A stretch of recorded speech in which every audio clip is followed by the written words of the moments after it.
है तो हिंदू है कि मुसलमान है, सिख है कि ईसाई है, पारसी है कि यहूदी है, वो पूरब में रहता है कि पश्चिम में, वो मंदिर में रहता है कि मस्जिद में, वो गिरजा में रहता है कि गुरुद्वारा में, वो मांस मछली खाता है कि खीर पूरी, क्या खाता है वो एक भगवान। कैसे आपने साबित किया भगवान एक है? सदगुरु कबीर ने बीजक से कहा, एक कहो तो है नहीं, दूजा कहो तो गाड़ी है, जैसा रहे पुनीत ऐसा कहीं कबीर विचार।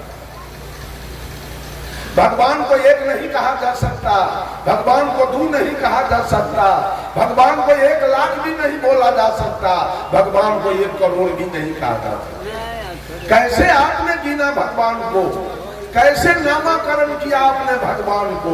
ये सारी बातें झूठ है। भगवान तो घट घट में बैठा है। Tulsidas was the leader of Ram and Surdas was the leader of Krishna, but Sadguru Kabir was the leader of soul. Tulsidas ji सगुन ब्रह्म राम का वकालत किए। आज भी लोग माटी पत्थर शीशा धातु के राम सिया बना के पूज रहा है। सूरदास जी ने कृष्ण का वकालत किया। आज भी लोग माटी पत्थर शीशा धातु के राधा कृष्ण बना के पूज रहा है। But Sadguru Kabir was the leader of soul. लेकिन साहेब कबीर ने इस आत्मा का वकालत किया है। साहेब कबीर ने आत्मा का वकालत किया, जो तीनों काल का दृष्टा है, जो तीनों काल में सत्य है, जिसमें तीनों काल में कोई परिवर्तन होने वाला नहीं है। कबीर का भगवान पूरे विश्व में है। ये आत्मा कहां कहां नहीं है।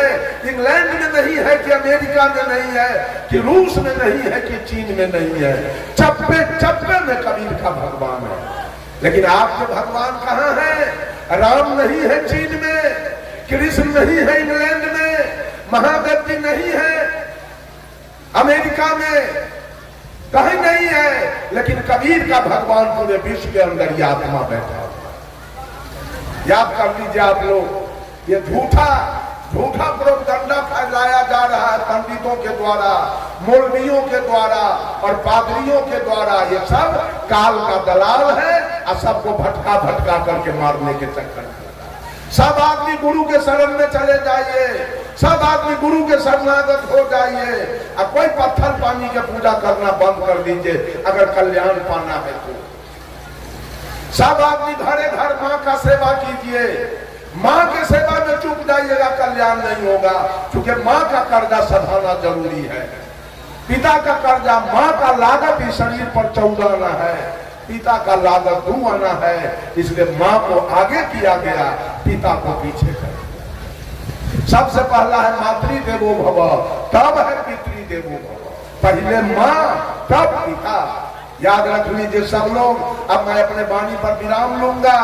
अगर भक्ति करना है, पूजा करना है, जीवन में सुख शांति लाना है, जीवन का कल्याण करना है, तो श्रद्धा भक्ति में आ जाइए। और श्रद्धा भक्ति का मतलब है माता पिता और गुरु की भक्ति कीजिए। दूसरी भक्ति प्रेमा भक्ति। किसी को चमार मत कहना, किसी को दुसाध नहीं कहना, किसी को डोम मेस्टर मत कहना। सब इंसान है, सब मानव है।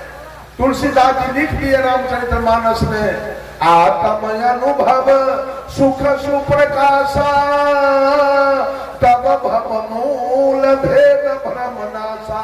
कि जिस दिन आत्मा की अनुभूति हो जाए कि हर घट में परमात्मा की सत्ता, आत्मा बैठा है, तो फिर सारा जातिवाद खत्म हो जाएगा। ये गोस्वामी तुलसीदास जी ने, साहेब कबीर ने भी कह दिया, अरे आत्म ज्ञान बिना सब सोना, क्या मथुरा क्या काशी रे। जैसे मिर्गा नाभि कस्तूरी, बन बन फिरत उदासी रे। मोहे सुनी सुनिया मत हंसी। एक आत्मज्ञान के बिना ये धरती चल रही है चारों तरफ। मंदिर मस्जिद की कमी नहीं, पूजा की कमी नहीं। एक आत्मज्ञान के बिना जातिवाद, संप्रदायवाद, छुआछूत, अवर्ण सवर्ण, नीच ऊंच की भावना चल रही है। जिस दिन आत्मा की अनुभूति हो जाएगी कि ब्राह्मण में भी वही आत्मा और नीचे जाति में भी वही आत्मा, उस समय आपके अंदर से जो भेद भरम है वो सारा खत्म हो। तो मैंने कहा कबीर की 4 भक्ति है, सबसे अंतिम भक्ति है स्नेहा भक्ति। स्नेह किसके प्रति? जो छोटे छोटे बाल गोपाल हैं 10 वर्ष से नीचे के, साहब कबीर ने उसके प्रति स्नेह रखना स्वाभाविक। ये कबीर की चौथी भक्ति है।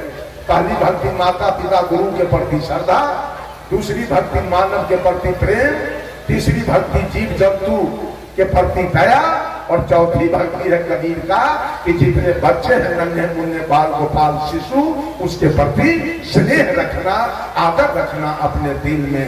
यही 4 भक्ति है कबीर का। 4 भक्ति आपकी हो गई, आपका भौतिक जीवन अविचल सुखमय होगा और आध्यात्मिक जीवन अविचल शांतिमय हो जाएगी। आपका कल्याण हो जाएगा, आपका मोक्ष हो जाएगा, आपकी मुक्ति हो जाएगी, आपके जीवन में सुख शांति आ जाएगी। सर्वे भवन्तु सुखिनः, सर्वे सन्तु निरामया, सर्वे भद्राणि पश्यन्तु मां कश्चित् दुर्भाग् भवेत्। सभी लोग सुखी हो, सभी लोग निरोग हो, सभी लोग स्वस्थ हो, सबका कल्याण लाभ हो, सब परस्पर आदर भाव से जिए। इन्हीं कुछ शब्दों के साथ अपने वाणी को देता हूं विराम। बोलिए सतगुरुदेव की, बोलिए महंत ठाकुर साहेब की, महंत अवध साहेब की, महंत काशी साहेब की, और वर्तमान महंत दीप नारायण साहेब की। प्रेम से बोलिए।